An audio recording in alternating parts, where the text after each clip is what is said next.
स्वागत है आप लोगों का इस वीडियो में। तो क्वेश्चन क्या कह रहा है कि एक स्मॉल स्फेरिकल बॉल है। अगेन स्मॉल स्फेरिकल बॉल है। अब देखिए कौन सा स्फेयर है, कुछ नहीं बोला गया, तो ऑब्वियसली हम लोग सॉलिड स्फेयर लेने वाले हैं। आप देखे होंगे पिछले कई एससीबी के क्वेश्चंस में सॉलिड लेना पड़ता है जब कुछ ना बोला जाए तो।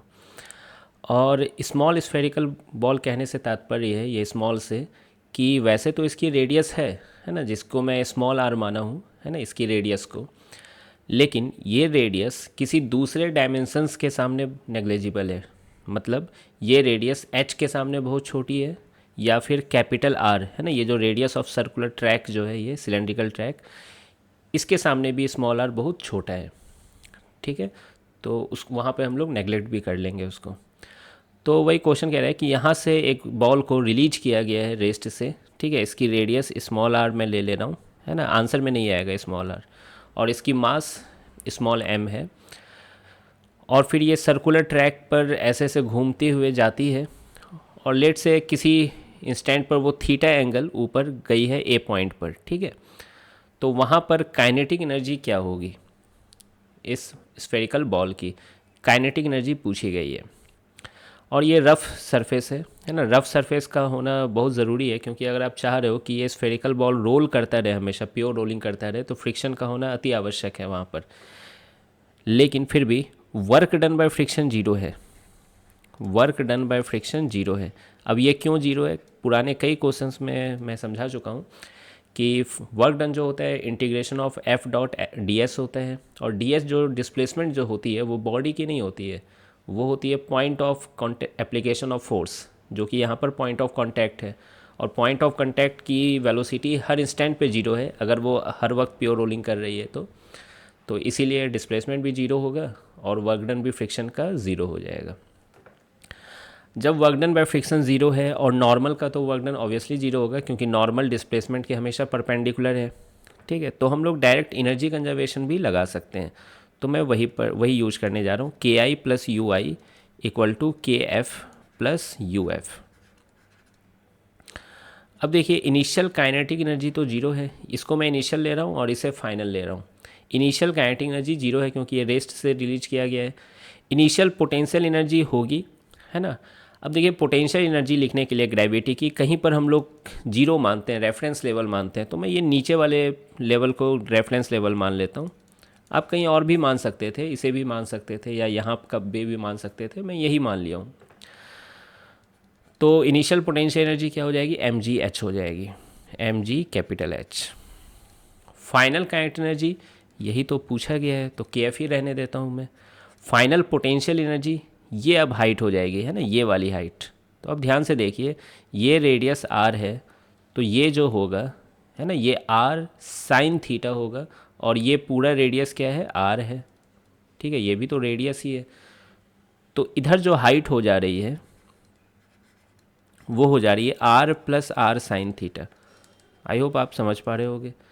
तो बस अब इसको इधर ले आइए, आंसर आपके सामने है, k f equal to m g h minus r sine theta. तो यही पहला पार्ट का आंसर है। ठीक है, अब दूसरा पार्ट जो पूछा गया, बी पार्ट, उसमें पूछा गया radial and tangential acceleration of the center when the ball is at a. जब बॉल यहाँ पर है तो इस सेंटर वाले पॉइंट की, है ना, जो बॉल के सेंटर वाले पॉइंट है, उसकी रेडियल और टेंजेंशियल एक्सीलरेशन क्या होगी। ठीक है, तो वो रेडियल या टेंजेंशियल एक्सीलरेशन निकालने से पहले मुझे इसकी स्पीड और ओमेगा निकालनी पड़ेगी, है ना, खासकर स्पीड ज़्यादा इंपॉर्टेंट है। तो मैं यहाँ पे प्योर रोलिंग कर रहा है, तो ये वी इधर माना हूँ और ओमेगा इस सेंस में ही मानूंगा, ताकि यहाँ पे ओमेगा आर पीछे आए, मतलब इस डायरेक्शन में आए नीचे, और वी ऊपर है। और चूंकि ये पॉइंट ऑफ कंटैक्ट की वेलोसिटी जीरो होनी चाहिए, तो v equal to omega r होनी चाहिए। तो ये बात आप समझ ही रहे होगे। तो मैं फाइनल काइनेटिक एनर्जी को क्या लिख सकता हूँ, ये body combined translational rotational motion कर रही है, तो मैं half m v square plus half I c m omega square use कर सकता हूँ। Half m v square plus half I c m omega square, यही फाइनल काइनेटिक एनर्जी होगी। ठीक है, अब देखिए वैल्यू रख देता हूँ मैं, हाफ एम वी स्क्वायर को रहने देता हूँ, आई सी एम क्या हो जाएगा, 2/5 mr², है ना, सॉलिड स्फेयर है। और ओमेगा स्क्वायर को मैं v²/r² लिख सकता हूँ यहाँ से, equal to final kinetic energy. अब जब इसको आप सॉल्व करोगे तो r² से r² कट जा रहा है, और ये 1/2 है और यहाँ 2/10 है, तो एलसीएम करने पे ये 7/10 बन जा रहा है, 7/10 mv²। अब मैं kf की वैल्यू रख देता हूँ यहाँ पर, mg capital H minus r sine theta. आप देख सकते हो m से m कट जा रहा है, तो v² की वैल्यू 10/7 उधर चला जाएगा, तो 10g/7, है ना। अच्छा, मैं क्या सोच रहा हूँ, r यहाँ से कॉमन ले लेता हूँ, तो r निकाल लें अगर कॉमन, तो ये h/r -1 माइनस साइन थीटा, ठीक है। तो ये v² की वैल्यू हो गई।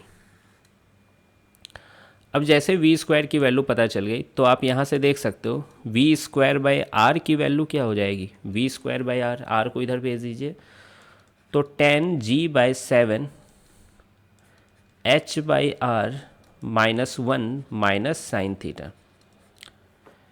और आप जान रहे हो कि यही सेंट्रीपिटल एक्सीलरेशन है। क्यों? क्योंकि ये जो सेंटर वाली जो पॉइंट है, ये सी पॉइंट, स्फीयर की सेंटर वाली पॉइंट है ना, ये एक तो पॉइंट है। तो आप अगर इस पॉइंट को ट्रेस करो तो ऐसा लग रहा होगा कि यहाँ पर ये सर्कुलर मोशन कर रही है, ये सी वाली पॉइंट, ठीक है। और सी वाली पॉइंट की स्पीड क्या है, v है ना। तो इस सेंटर के अबाउट, है ना, ऐसा लग रहा है कि वो सर्कुलर मोशन कर रही है। तो सेंट्रीपिटल एक्सीलरेशन v²/रेडियस होती है। ऑब्वियसली हम लोग स्मॉल r को यहाँ नेग्लिजिबल लिए हुए हैं, ठीक है, मैं पहले ही बता दिया था, है ना। स्मॉल स्फेरिकल बॉल है तो उसको नेग्लेक्ट करेंगे, उसके डायमेंशंस को। तो यही क्या हो गया हमारा सेंट्रीपिटल एक्सीलरेशन। तो मैं यहाँ पर लिखा हूँ कि सेंट्रीपिटल एक्सीलरेशन v²/r होगी, जो कि अभी हमने पीछे से देखा कितनी आ रही थी, 10g/7 10g/7 h/r -1 minus sign theta. तो ये सेंट्रीपिटल एक्सीलरेशन आ गई। नेक्स्ट है टेंजेंशियल एक्सीलरेशन। अब टेंजेंशियल एक्सीलरेशन कैसे निकालें? तो देखिए, एक तरीका है टेंजेंशियल एक्सीलरेशन निकालने का कि आप फ्री बॉडी डायग्राम बनाओ, यहाँ नॉर्मल लिखो, फिर mg का कंपोनेंट लिखो, फ्रिक्शन लो, ठीक है। फिर टेंजेंशियल डायरेक्शन में आप net force equal to mass into tangential acceleration लिखो, और टेंजेंशियल एक्सीलरेशन को अल्फा r लिख लो, ठीक है। तो उससे भी इक्वेशन बन जाता है। लेकिन मैं एक थोड़ा अच्छा क्रांतिकारी काम करने जा रहा हूँ। टेंजेंशियल एक्सीलरेशन मैं क्या करूँगा, आपको याद होगा dv/dt होती थी टेंजेंशियल एक्सीलरेशन, और dv/dt के बाद एक ये फॉर्मूला भी आपने देखा होगा, v dv/ds, ठीक है, v dv/ds। तो यही तो टेंजेंशियल एक्सीलरेशन होता है। ds क्या है यहाँ पर, इस सेंटर वाली पॉइंट की छोटी सी डिस्प्लेसमेंट, है ना, dt टाइम में। तो ये छोटा सा डिस्प्लेसमेंट थोड़ा dt आगे जाएगा, तो आप देख सकते हो कि ये थीटा है, तो यहाँ d थीटा आगे जाएगा, तो यहाँ का डिस्प्लेसमेंट ds है, ठीक है, d थीटा। तो ds इक्वल टू आप लिख सकते हो rd थीटा। क्या मैं सही बोल रहा हूँ? आप भी समझ रहे होगे, ds को लिख सकते हैं हम लोग rd थीटा। तो ये बेसिकली कुछ नहीं, v dv/d theta, sorry rd theta है। अब देखिए, क्या ये डिफरेंशियल फॉर्म में आपको दिख रहा होगा ये चीज़? तो हम लोग डिफरेंशिएट करने वाले हैं v को थीटा के रिस्पेक्ट में। तो अब देखिए कैसे डिफरेंशिएट करूँगा मैं, पीछे है ना ये जो लिखा हूँ इसी को मैं डिफरेंशिएट करने जा रहा हूँ। Differentiating with respect to theta, है ना, थीटा ही तो वेरिएबल है यहाँ पे। टाइम का फंक्शन रहता है तो टाइम के रिस्पेक्ट में करता है, तो dv/dt हो जाता है। अब देखिए डिफरेंशिएट कैसे कर रहा हूँ, 1/r तो कांस्टेंट रहेगा, v² का डिफरेंशिएशन क्या होता है, 2v dv/d थीटा। ये चेन रूल लगाया हूँ यहाँ पर, v² का डिफरेंशिएशन 2v, और फिर v के रिस्पेक्ट में 2v होता है, यहाँ तो हम लोग थीटा के रिस्पेक्ट में कर रहे हैं, तो dv/d थीटा लिखेंगे। अब इधर देखिए tan g/7 तो कांस्टेंट है, साथ में h/r भी कांस्टेंट है, तो उसकी डिफरेंशिएशन 0 हो जाएगी, 1 की डिफरेंशिएशन 0 हो जाएगी, साइन थीटा की डिफरेंशिएशन cos थीटा हो जाएगी थीटा के रिस्पेक्ट में। तो ये आ गया। अब आप देखिए 2 से 10 को काटा जा सकता है, 5 बार में कट जाएगा ना। तो यहाँ क्या बचा, v d v by r d theta equal to 5g/7 और यहाँ पर बचा माइनस कॉस थीटा। क्या यही तो टेंजेंशियल एक्सीलरेशन था जैसा कि अभी मैंने समझाया? तो मैं इसी वैल्यू को यहाँ पे रखने वाला हूँ। तो टेंजेंशियल एक्सीलरेशन आ गया हमारा, माइनस आगे लिख देता हूँ 5g/7 कॉस थीटा।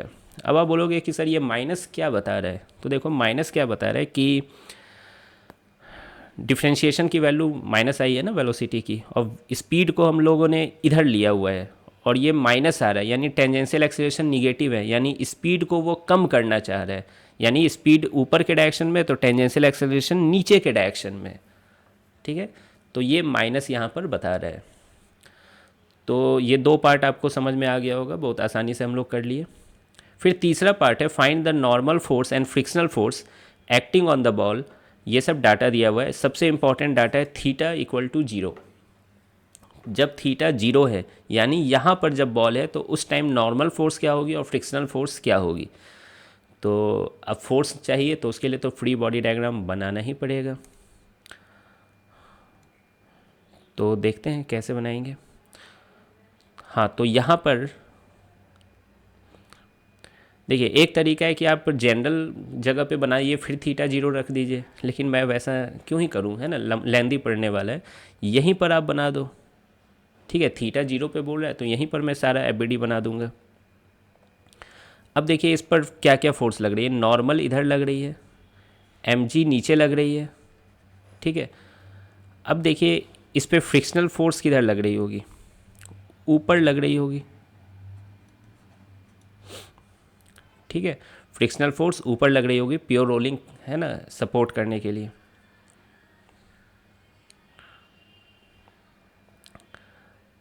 तो हम लोग यहाँ पर net force equal to mass into acceleration लगा सकते हैं। एक मिनट बस रुकिएगा ज़रा।